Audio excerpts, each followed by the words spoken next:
I am continuing my reading. What I'm doing in this series is to read through the entire standard works of the Church of Jesus Christ of Latter-day Saints. This consists of the Bible, the Book of Mormon, the Doctrine and Covenants, and the Pearl of Great Price.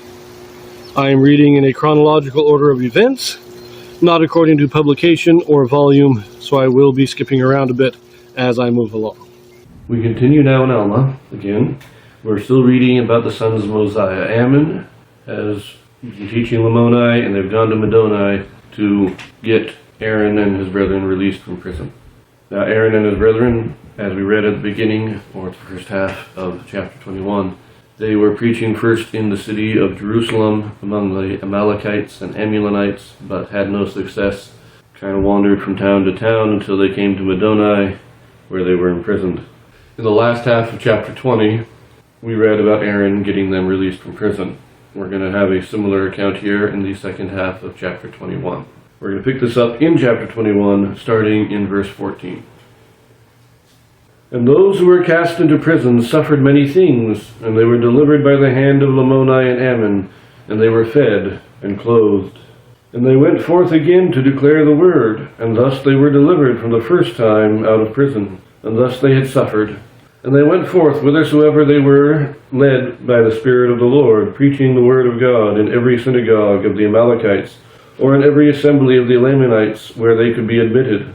And it came to pass that the Lord began to bless them, insomuch that they brought many to the knowledge of the truth.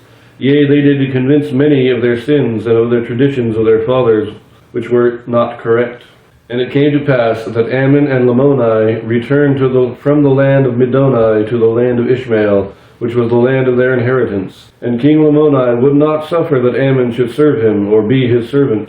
But he caused that there should be synagogues built in the land of Ishmael, and he caused that his people, or the people who were under his reign, should assemble themselves together. And he did rejoice over them, and he did teach them many things, and he did also declare unto them that they were a people who were under him, and that they were a free people, that they were free from the oppressions of the king his father. For that his father had granted unto him that he might reign over the people who were in the land of Ishmael, and in all the land round about.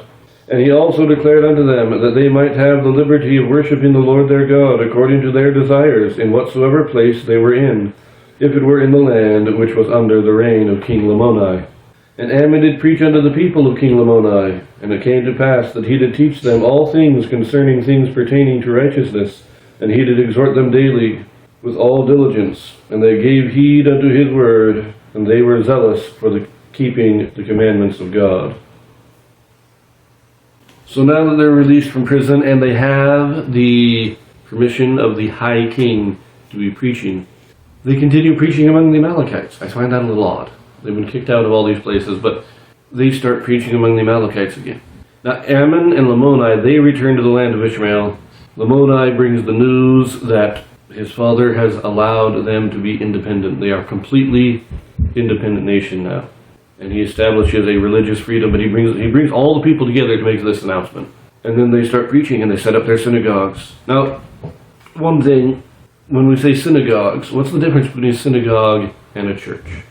I think in the Book of Mormon, the difference here is the church refers to the organization, and the synagogue is the actual building. So we have chapels in the modern day. There's the church, and sometimes we still refer to the building as the church. We go to the church.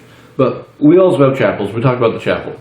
In the Book of Mormon, the synagogue is the actual building that is built. That's where they meet. That's their meeting house. That's the building. While the term church refers to the organization.